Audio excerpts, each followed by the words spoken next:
निर्भय निर्वैर अकाल मूरत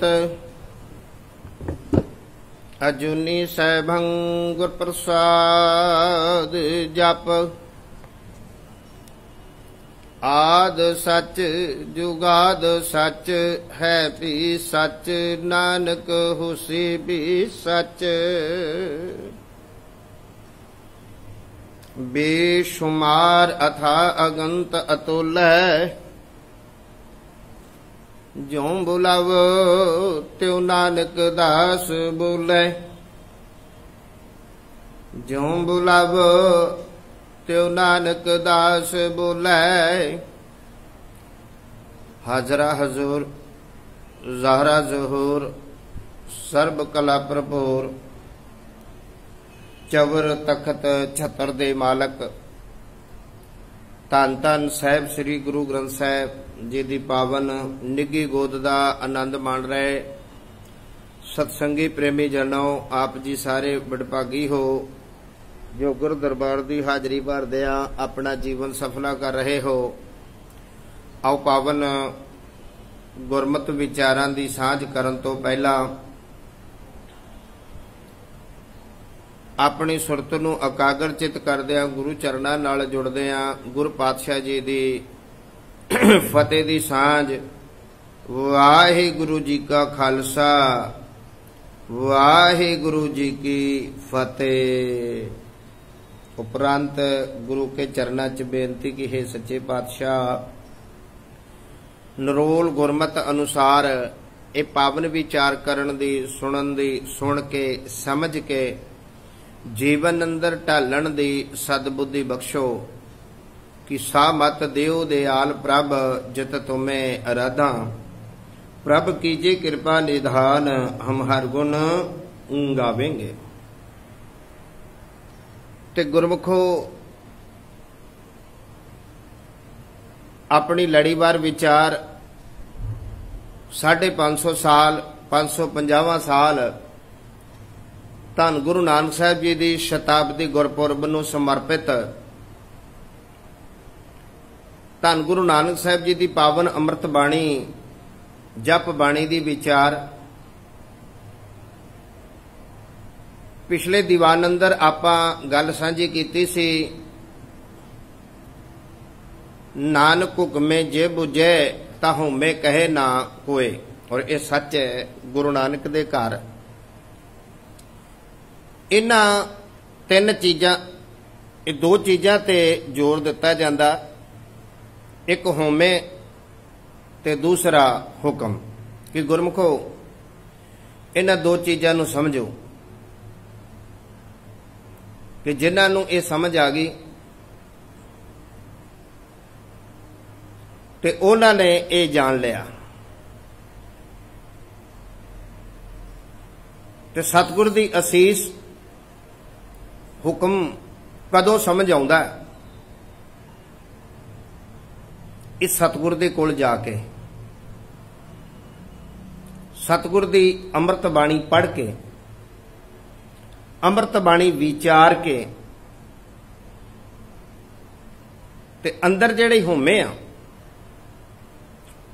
और वो होमे दी मैल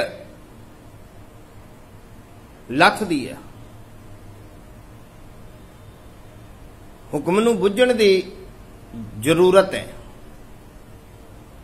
फिर सतगुरु जी जो गुरु मंत्र नाम मंत्र देंदे ने सतगुर को जाना, क्योंकि हुक्म की समझ सतगुर को आएगी।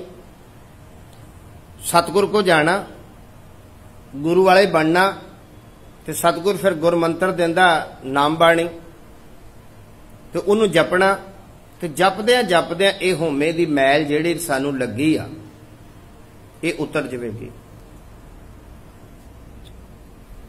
सतगुर के बारे एक अमृत बाणी दी असीस कि जैसा सतगुरु सुनीदा तैसो ही मैं डीठ विछुड़िया मेले प्रभु हर दरगे का बसीठ हर नामो मंत्र दृढ़ाएंदा कटे होमे रोग नानक सतगुरु तिना मिलाया जिन धुरों पया संजोग।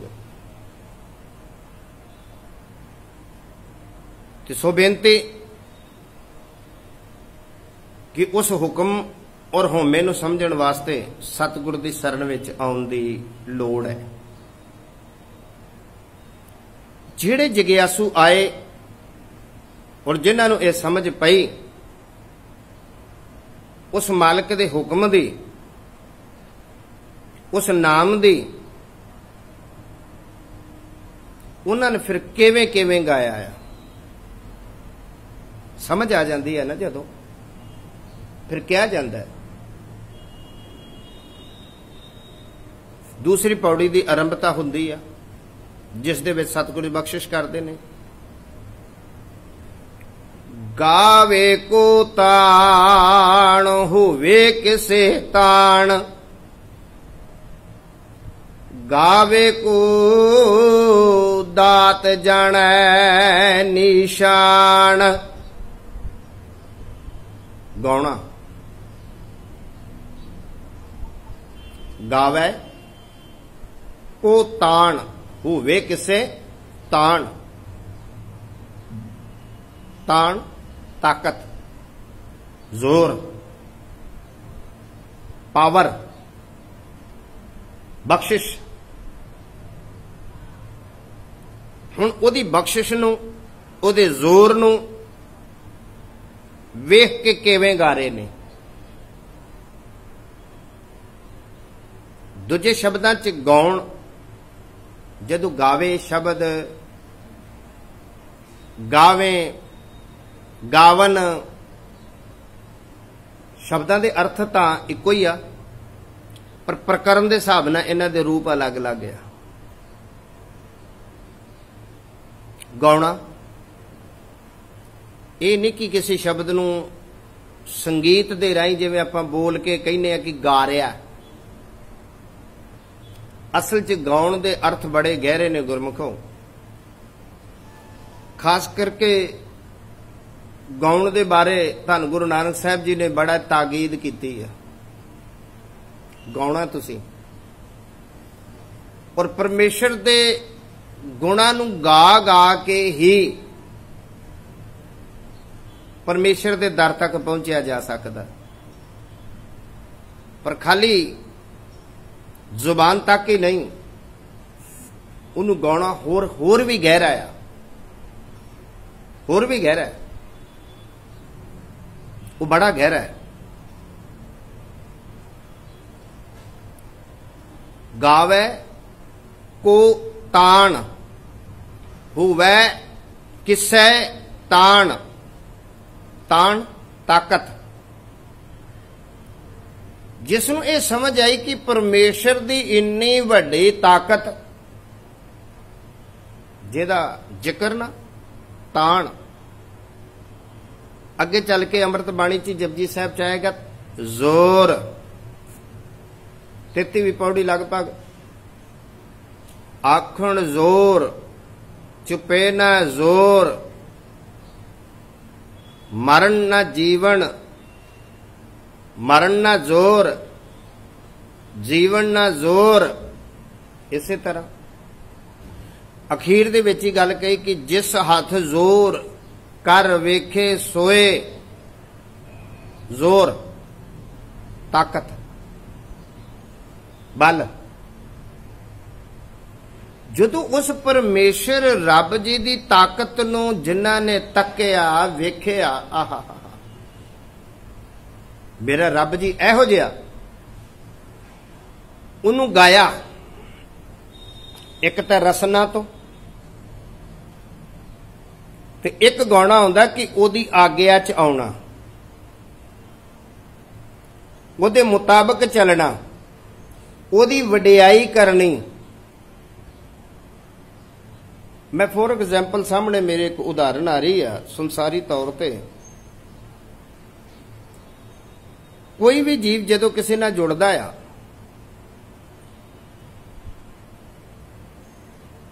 उस चीज बारे, उस व्यक्ति बारे, उस शक्ति बारे जिहदे नाल भी कोई जीव जुड़िया, लगाव आया जां प्रभावित होया, किसी तो प्रभावित हो जाना, गुस्ताखी की माफी, कोई रूप रंग तो प्रभावित हो रहा, कोई शक्ति वेख के प्रभावित हो रहा, पावर।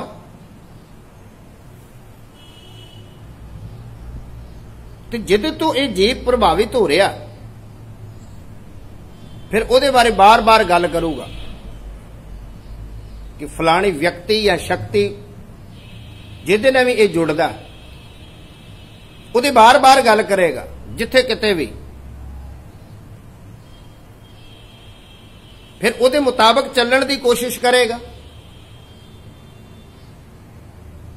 ताकि वो व्यक्ति या शक्ति की खुशी ले सके जिदे तो यह जीव प्रभावित होया।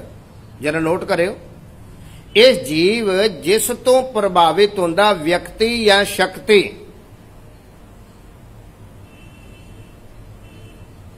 जरा नोट करियो, व्यक्ति या शक्ति, व्यक्ति इस संसारिक तौर ते रूप रंग मनुख, शक्ति पावर।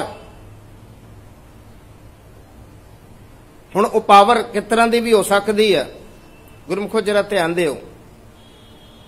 जिदे तो ये जीव प्रभावित होया फिर उहदे वडियाई करेगा, वाहवा करेगा, बार बार उहदी चर्चा करेगा, उहदे नाल जुड़न की कोशिश करेगा, उहदे मुताबिक चलण की कोशिश करेगा, फिर दूजियां नूं भी उहदे मुताबिक चलाउण की कोशिश करेगा कि भाई इस तरह चलीए।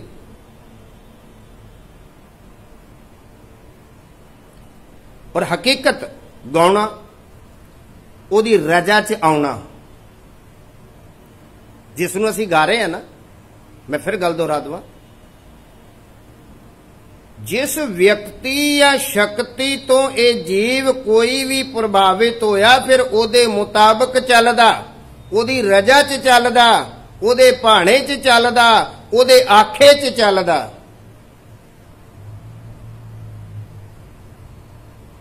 अज दा संसार, अमृत बाणी ने भी इस चीज का जिक्र किया कि यह संसार कलयुग जोरुआं दा हुक्म कमाउंदे, अपने घर वालियां दा हुक्म कमाउंदे ज्यादातर। इसे तरह हकीकत उस परिपूर्ण परमात्मा दा हुक्म कमाउणा, उहदे आखे लगना, उहदी रजा च चलना, उहदे गीत गाउणे ने।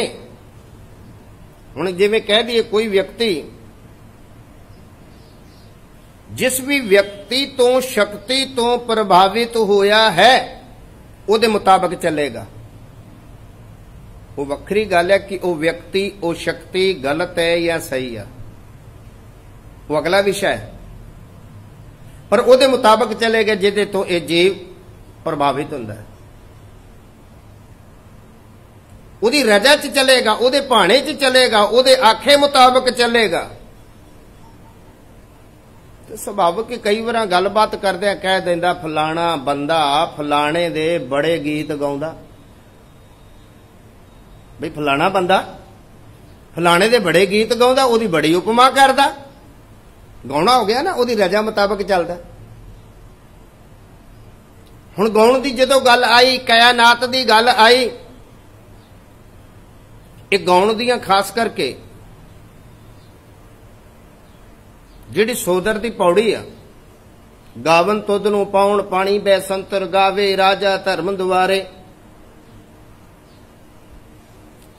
ये आद श्री गुरु ग्रंथ साहिब जी दे अंदर गुरमुखो 3 वारी आई जो ये पौड़ी, पर तिन्हां दे विच मतभेद जरूर आ, लगा मात्रा दा, अखरां दे फेर बदल दा, जिवें गावें ते एक गावन, इन्ना फर्क है,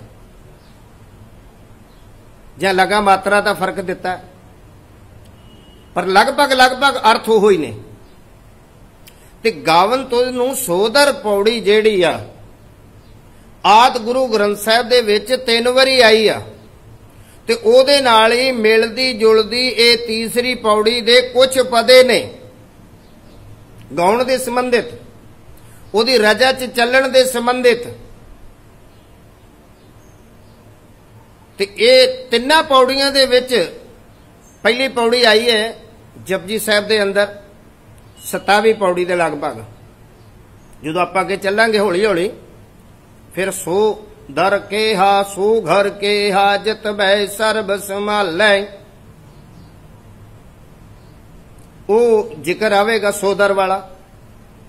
फिर एहो सोदर श्री रहरास साहब के अंदर जो आप सोदर शाम नूं पाठ करते हैं, पहला शब्द इहो ही आउंदा कि सोदर राग समला पहला एक ओंकार सतगुर प्रसाद, सोदर तेरा के हा सो घर के हा जत बै सर्ब संभाले, फिर गावे तो नो पाउण पानी इत्यादि सारा कुछ। फिर राग आसा की जिहड़ी आरंभता हुंदी आ, ਉਹਦੇ ਚ भी एक गाउण की पौड़ी का जिक्र किया जाता है। हुण जदों खास करके पाउण पानी बैसंतर का जिक्र करते हैं तो साडे संसारी लोग तो गाउण कहंदे आ साजां नूं खड़का लिया, वाजा आ, तपला आ, छैणे आ, ढोलक आ, होर जितने भी साज ने इन्हां नूं खड़काउण दे नाल ही गाया जांदा। ते मैं ये बेनती करा गुरमुखो, जे गाउण की गल होवे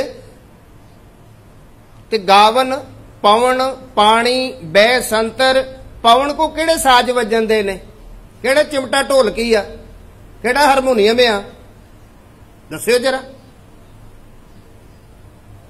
पवन चल रही है, हवा चल रही है, पवन को किहड़ा ढोलकी चिमटा, पानी को केड़ा कोई ढोलकी चिमटाया, कोई वाजा आ, हारमोनियम आ, केड़ा साज आ, वो भी गा रहा, अमृतबाणी कह रही है। फिर इथों तक कि इंद्र इंद्रासन गावे, महाराजिया दे जिहड़े इंद्र सी वो भी, होर भी जोध मां बलसूरा, जोधे भी मां बलसूर भी सारे गा रहे ने। ते इन्हां को केड़े केड़े तपले साज ने, किहड़े किहड़े हारमोनीयम ने जिहड़े ये गा रहे ने। असल च गाउण दा अर्थ उहदी रजा मुताबक चलना, उहदे आखे लग के चलना, उहदे मुताबक चलना ही गाउणा आ। हुण जदों गुरु को ये जीव गया, मैं गल करके समाप्ति वाल जावां, अगले दीवान च आपां होर गल सांझी करांगे। जदों ये जीव गुरु को गया ते गुरु दे हुक्म दी समझ आई, ਇਹਦੇ अंदर जिहड़ा होमे सी वो दूर होया।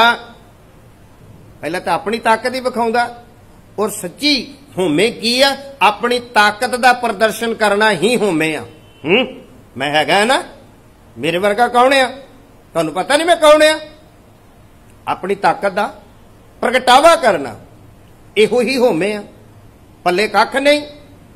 जिन्हों आपां ठेठ पंजाबी च कह लईए आकड़, तो माफ करना खास करके साडे पंजाबियां च किन्नी आकड़, आकड़ करके किन्ने रिश्ते टुट जांदे आ, परिवार टुट जांदे आ, धर्म टुट जांदे आ, ओनली साडी अंदर दी फोकी आकड़। ये होमे आ। जदों गुरु को ये जीव गया, गुरु ने नानक नदरी नदर नियाल हुंदियां बख्शिश करदियां इनू ओ हुक्म दी समझ दिते। ਇਹਦੇ अंदरों अपनी आकड़ टुटी, अपना हंकार टुटिया, ते फिर सुभाविक कह दिता दाता गावे को ताण होवे किसे ताण। ताण उस मालक दा ताण, आ पाउण आ, पानी आ, बैसंतर आ, ये उस परमेश्वर नूं गा रहे आ ना, उहदी वडियाई कर रहे आ। गुरमुखो वेखो, पानी की गल आई, अगन की गल आई, अगन भी उहदे हुक्म च चल रही है, ते जदों भी हुक्म थोड़ा भी बाहर हुंदा उहदा ही हुक्म आ, इस संसार का विनाश भी कर दिंदी है। आ पानी उहदी रजा च चलदा, ते जदों उहदी रजा तो बाहर आया थोड़ा भी, जां उहदा ही हुक्म हुंदा परमेश्वर दा, ते हड़ दे रूप दे विच तबाहियां कर दिंदा। गावे को ताण होवे किसे ਤਾਣ।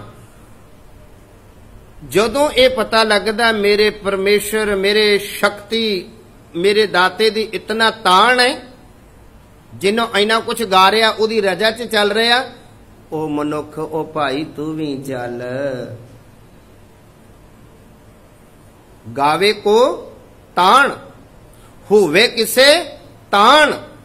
ਜਦੋਂ ਉਸ ਪਰਮੇਸ਼ਰ ਦੇ ਨਾਲ ਜੁੜਦਾ ਹੈ, ਫਿਰ ਮੈਂ ਦੂਜੇ ਸ਼ਬਦਾਂ 'ਚ ਫਿਰ ਕਹਿੰਦਾ, ਜਿਵੇਂ ਪਹਿਲੀ ਉਦਾਹਰਨਾਂ ਦਿੱਤੀ ਸੀ ਕਿ ਕੋਈ ਵੀ ਜੀਵ ਕਿਸੇ ਵਿਅਕਤੀ ਜਾਂ ਸ਼ਕਤੀ ਨਾਲ ਜੁੜਦਾ ਹੈ ਨਾ, ਫਿਰ ਉਹਦੇ ਮੁਤਾਬਕ ਚੱਲਦਾ, ਉਹਦੀ ਰਜਾ 'ਚ ਚੱਲਦਾ, ਉਹਦੇ ਕਹੇ ਮੁਤਾਬਕ ਚੱਲਦਾ, ਫਿਰ ਉਹਦੇ ਵਰਗਾ ਹੋਣ ਦੀ ਕੋਸ਼ਿਸ਼ ਕਰਦਾ, ਤੇ ਚਲਦਿਆਂ ਚਲਦਿਆਂ ਉਹਦੇ ਵਰਗਾ ਹੁੰਦਾ। ਪਰ ਸੰਸਾਰ 'ਚ ਇਹ ਤਾਕਤ ਨਹੀਂ ਗੀ ਉਹ ਆਪਣੇ ਵਰਗਾ ਕਰਨ ਦੀ। ਇੱਕ ਮੇਰੇ ਰੱਬ ਦੇ ਅੰਦਰ, ਮੇਰੇ ਸਤਿਗੁਰ ਦੇ ਅੰਦਰ, ਇਸ ਸ਼ਬਦ ਦੇ ਅੰਦਰ ਤਾਕਤ ਹੈ ਆਪਣੇ ਵਰਗੇ ਕਰਨ ਦੀ, ਜਿਹਨੂੰ ਦੀਪਕ ਗੁਰੂ ਕਿਹਾ ਗਿਆ ਹੈ।